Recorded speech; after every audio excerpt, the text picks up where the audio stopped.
Good afternoon, one, and good afternoon, all, and welcome one more time here on your afternoon drive, live with Maphonga J, broadcasting from Johannesburg, South Africa. Welcome, one, welcome, all, on your afternoon channel here where we're discussing African politics, African science, African medicine, African academics, African theories, African medicine, witchcraft, fashion, music, everything else between. The African nation is in the business of having a conversation with herself, looking for African solutions, since we are all facing African problems. We're very much aware that in our days, lots of things have come to separate us as African people. We are separated by our academic equivalencies. We are separated by our religions. We are separated by our colors, complexions. We are separated by our languages, what we speak. We are separated by our passports, our nationalities. We are even separated by rivers and many, many other insignificant separations. Some say we are Anglo-Saxons. Some say we are Francophones. Some say we are Dutch. Some say, and most of these segregative and things that have separated us are not by any chance African at all. But if we're not careful, as an African nation, we are slowly being fragmented away, especially by the people who actually are not one with us.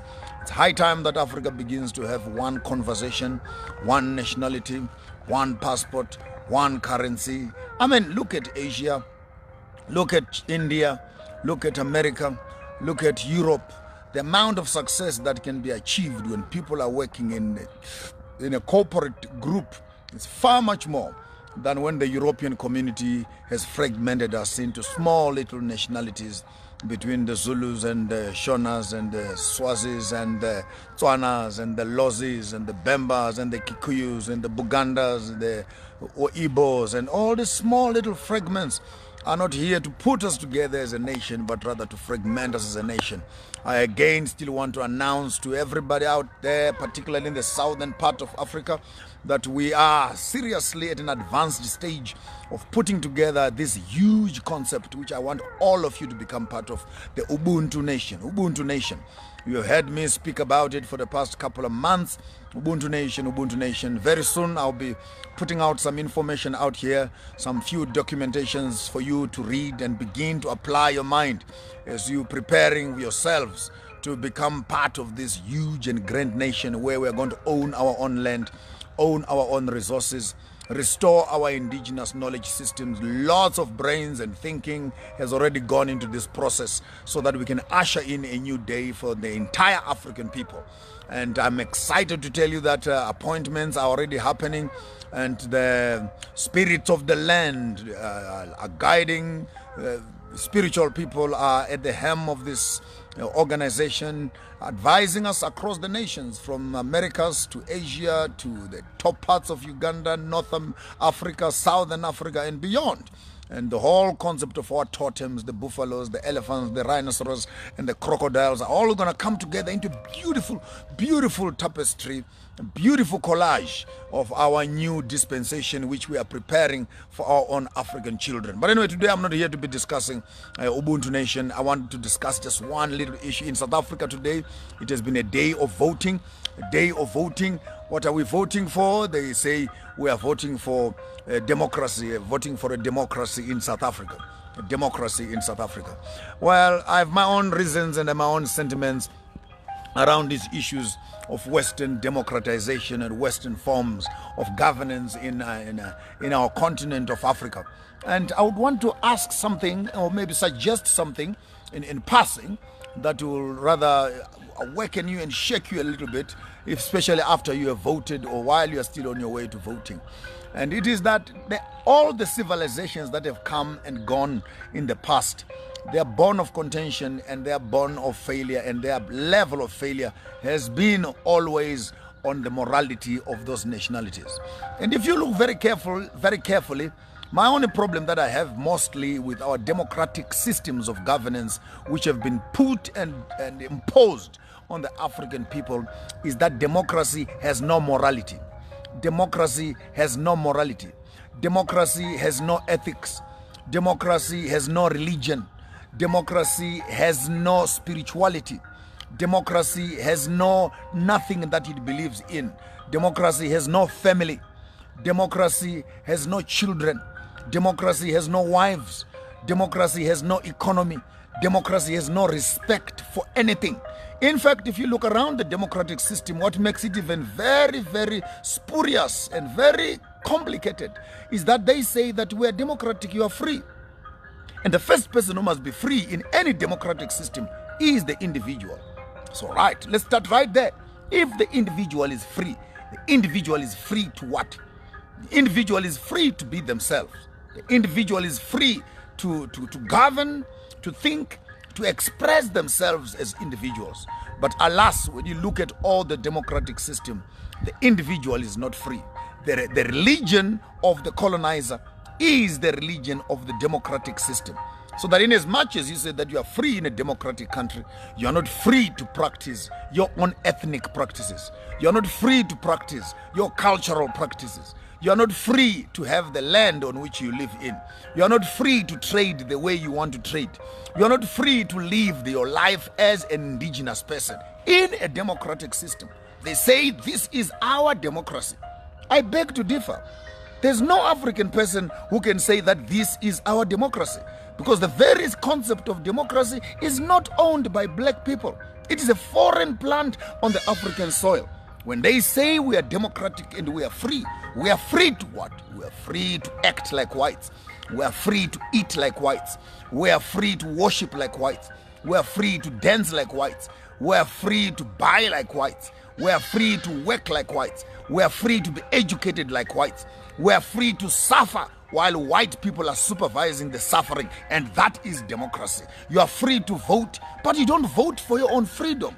You vote so that some few people that have been elected by a system which is being governed by another system, which is being sponsored by another system, must run the common people and have access to resources of those countries. They call this democracy in Africa. I beg to challenge every politician out there who has got a better explanation that democracy will work on African ground. Please come forward and challenge me on that. We can say that we are free, but our freedom is rotting, is eating, is cankering, is destroying, is vandalizing our own systems. We bring up children that we don't know. We worship what we don't know. We eat what we don't know. We work for what we don't know. We bank where we don't know our money is going. We insure our things where we don't know. We are simply an audience that is floating in the midst of a system that is being managed by those who have resources. I want to say it very clearly, that poor people have no choices. Poor people have no choices. Choices are for the rich people. So show me a democratic system that allows common people to be rich. No, democracy is actually a fine-tuned system of capitalism, with some small little elements of socialism and a little bit here and there of some hierarchical and cultural tolerance. But democracy, in all honesty, is not a system that was built by Africans, to be maintained by Africans, to be assumed by Africans. Our form of governance as Africans is Ubuntu. Ubuntu is our governance. I am because you are. It does not make sense that Africa can have so many resources, yet Africa still languishes in poverty. We have banks that we don't own. We have education systems that we don't own. We have curriculums that we never wrote. We have political parties that don't service our own interest as people. We have passports. They don't give us access to other countries. They have access to our countries. We don't have access into their own countries. And that's supposed to be democracy. They have embassies in our own countries, and yet they put the same countries in sanctions. What sort of a system are we talking about if we are to be addressing the issues of African democracy? African democracy is a crippled child who is sitting on a wheelchair, a paraplegic wheelchair. In as much as our countries are claimed to be democratic, they are not free at all. Our economies are ruled by the West. Our education is ruled by the West. Our medicine is given by the West. Our diseases are managed by the West. Our populations are managed by the West. Our technologies are imposed on us by the West. So which part of us can you say is democracy? The same countries, they sponsor a government, they sponsor a surrogate government, the government gets into power. After they're in power, then you put the same government in sanctions again. What do they want from us? These colonizers, what do they want from us? You wanted our gold, we took it. You wanted diamonds, you took it. You want our children and our body parts? You're harvesting. Africa is a harvesting ground of livers and kidneys and hearts. What do you want from us as a people? You took our art. You took our kings. Destroyed our civilization. Up to now, 400 years later, the colonizer is still watching to see how much more he can get away and harvest and pull and rape and take away from the African people. And all this comes under a big umbrella. Africa is going to become a democratic state. But in the midst of democracy, what democracy has been able to do more than anything else, it is to solidify the borders of segregation between nations. The border between Zimbabwe and South Africa, put more fences, put more dogs. The border between Zimbabwe and Mozambique, put more fences, put more dogs. The border between Zimbabwe and Zambia, put more fences, put more dogs. Botswana and Zambia, put more fence, put more dogs. And all these African countries walk around each other in funny little ties, flying around the countries, sitting around United Nations, Africa Union, and we are discussing issues of democracy. The first idea when Africa wants to discuss democracy is how do we restore the African dignity by destroying the borders that separate the African children. My grandmother is Shangaan, Mozambique, on my father's side. My grandmother is Venda, on my mother's side. My father is Karanga, and my grandfather on my mother's side is Ndebele. So how can you put a border in the passport for me, that for me to go and see my grandmother's houses in Mozambique, I need a passport. To go and see my grandmother in South Africa, I need a passport. I must go to Pretoria first, go to Harare. I can cross the river, the Limpopo River.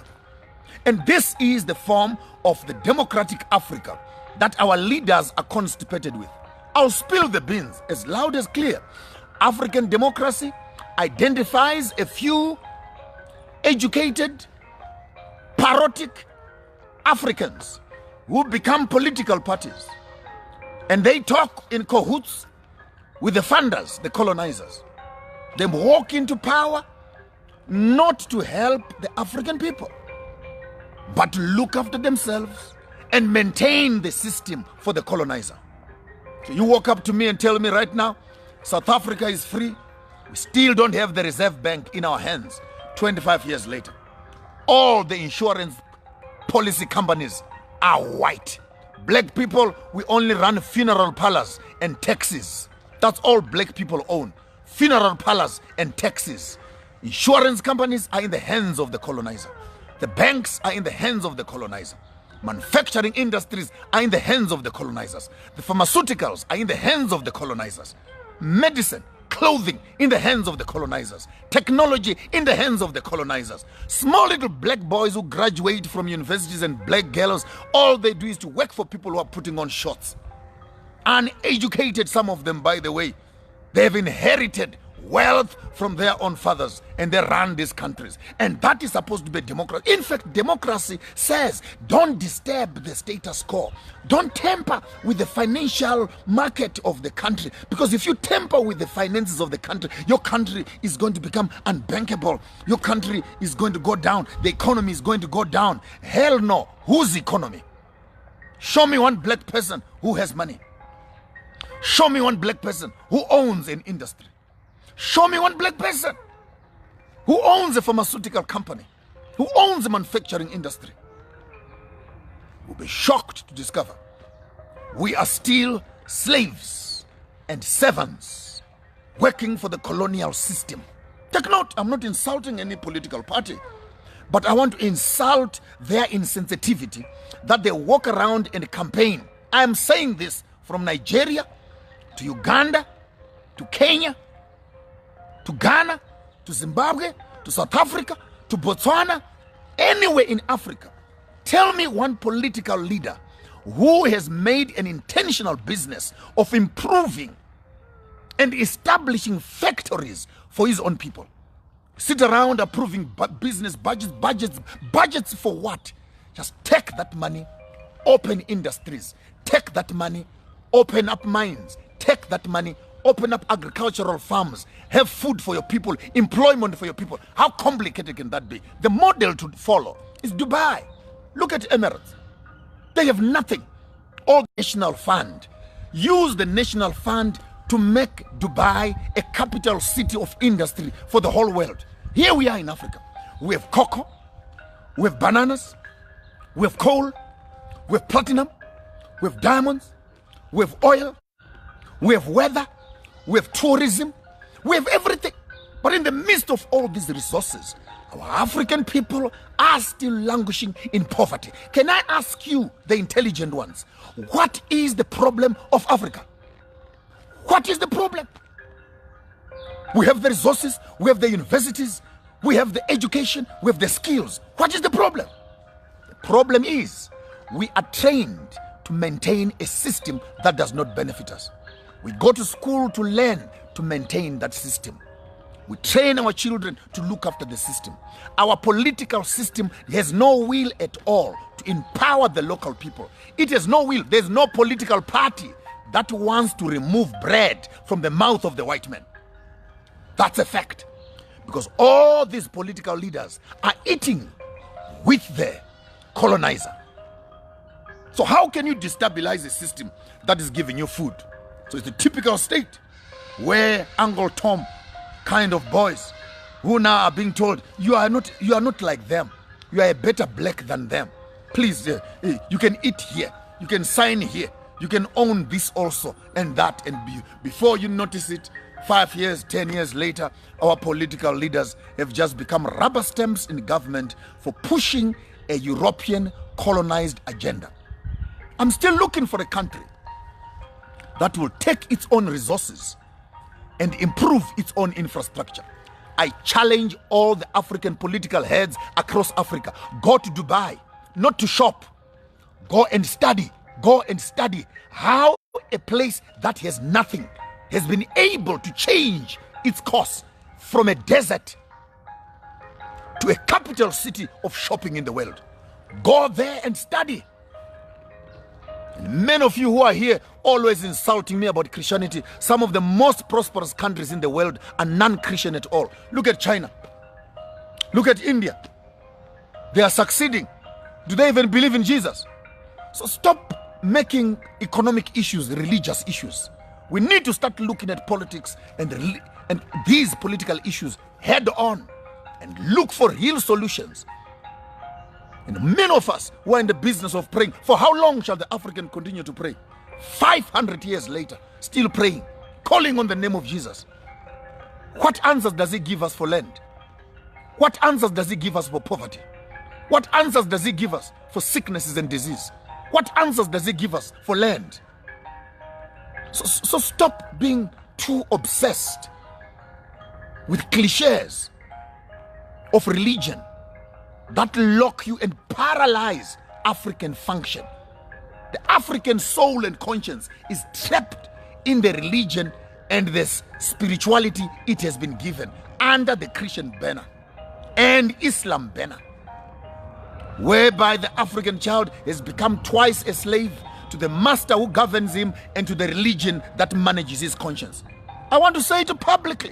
The only reason we are still here, and the only reason the colonizer is still here, because the Bible says, thou shalt not kill.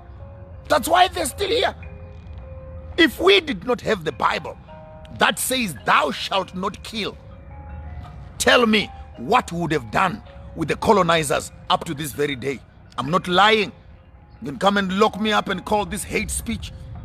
We would have flushed them out and thrown them out in the Indian Ocean and sent them back where they came from. But because of religion and because of Christianity, and you white people, you better all of you become Christians. You better become Christians. It's embarrassing that now blacks have become more Christian than white people themselves. Because the only thing that is keeping you on Africa, living with people that you are oppressing, is the religion that you gave them. And I'm speaking on behalf of, I'm a minister of the gospel, fully trained. Our business is to manage the consciences of the community to make sure that they don't fight and revolt against the system. Yes, that's what we do.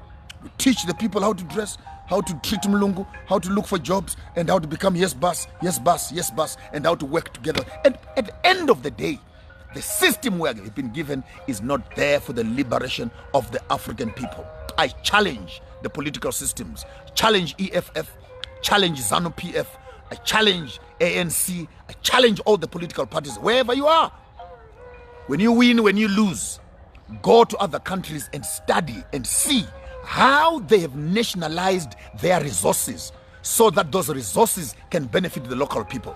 I can't believe Zimbabwe, my own country, has 87 rare minerals that are being looked and sought for in the whole world. And yet the country to date does not have its own currency. Does not have its own currency. What's your problem? The mines are in your hands. The taxes are in your hands. Can't you just take tax money and dig the damn diamonds, dig the damn platinum and sell it? Build roads and hospitals for the people? How complicated can that be? How complicated can that be? Can you please send this video to Elder Mnangagwa himself? How complicated can that be?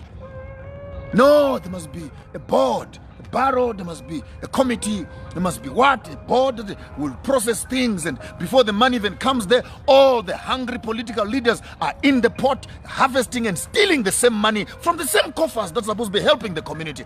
Where do we begin as African people?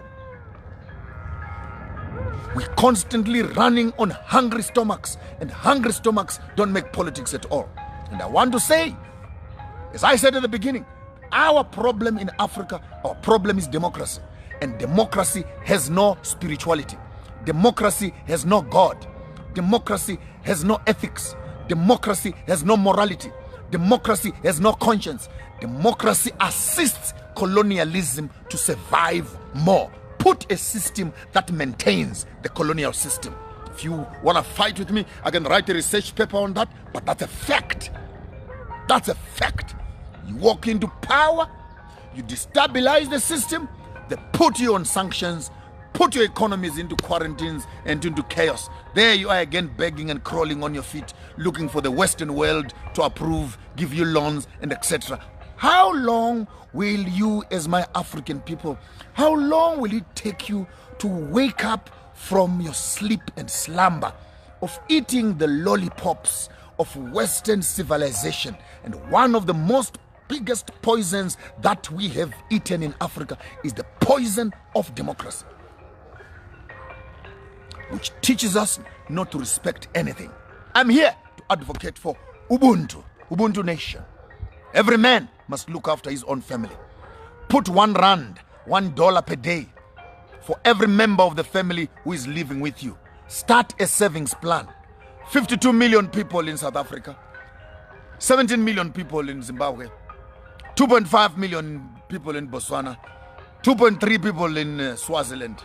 If we can put all these R1 per day kind of money, we are able to create our own banking, our own financial system, which can challenge and collapse all the financial institutions that Africa is now incubating, which are colonial systems. I don't care who they are, from Ernst & Young to Old Mutual to Standard Bank to FNB to Nedbank. All these systems that are in the hands of the colonizer. We don't need these systems at all. If we can take the money that we work for and we keep it together. Now, because we are all in debt, let's start slowly. Let every member of the African Ubuntu nation create a doggy bag, a kitty. Have a small little savings plan in your house. R1 per day, 1 pula per day, 1 malangeni per day. Keep that money with you. We will make a calling very soon. We put all those R1 per days into one big kitty. We can begin, even if the white people say they want us to buy the land. We can afford to buy the land for ourselves. 52 million rand a day or 47 million rand per day times 10. That's for 10 days, times 100 days, times 1 year. Those are trillions of dollars. We don't need a donation from anybody. With that money, we can build our own universities. We can build our own hospitals. We can build our own houses. We can look after ourselves. If we understand, we can make the resources work for us. Instead of taking 2,000, 3,000 rand per month to pay for a gym, to pay for health insurance, to pay for insurance, which we can't even afford. Why can't we take our own money, 1 rand per day, buy and build our own hospitals, which we can look after ourselves, which we can afford, competitive prices for our own people. I'm here to advocate for a new day for the African people. We're tired. I'm getting old, and I'm wondering how long will this go. Please start Googling, start reading about Ubuntu Nation. Ubuntu Nation, Ubuntu Nation, Ubuntu Nation, Ubuntu Nation is our only solution and our last stroke of hope as Africans. Let's take the money that we are working for at a minimal of each one of us who is working. Start putting that money together.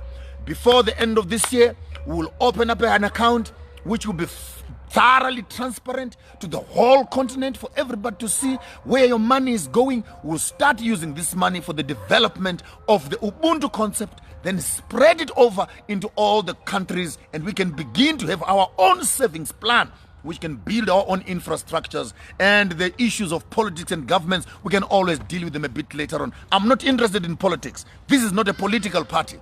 This is a nation building initiative. A nation building initiative. We are not talking politics.